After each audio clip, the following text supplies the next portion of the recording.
வணக்கம் மக்களே. இன்றைக்கி என் ஸ்டைலாக அரிசி உப்புமா தான் பார்க்க போகிறோம். இதுக்கு ஒரு 2 கைப்பிடி கிட்ட கொஞ்சம் கம்மியாக துவரம்பருப்பை வந்து ஊற வச்சுக்கோங்க. 1 டம்ளர் புழுங்க அரிசி எடுத்து அலசிட்டு ஊற வச்சுருக்கேன். நீங்கள் பச்சரிசியும் கூட எடுத்துக்கலாம்.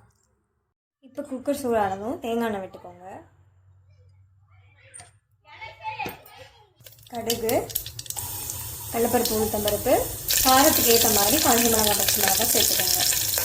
இது வெங்காயம், கருவேப்பிலை, அப்புறம் இஞ்சி கொஞ்சம். இப்போ பெருங்காயத்தூள் சேர்த்துக்கலாம். இப்போ அரிசியும் பருப்பை வந்து ஒரு அடி அடித்து சேர்த்துக்கலாம். கல்லுப்பும் சேர்த்துக்கோங்க. இப்போ உங்கள் அரிசிக்கு ஏற்ற மாதிரி தண்ணி ஊற்றிக்கோங்க. பொல பொலன்னு வேணும்னா இல்லை கொஞ்சம் குழவா வேணும்னா 3 விசில் வச்சு எடுத்துக்கலாம். ஒரு கொதி வந்தோடனே மூடி வச்சுக்கோங்க. இப்போது தேங்காய் சட்னிக்கு தேங்காய், பூண்டு, பொட்டுக்கடலை,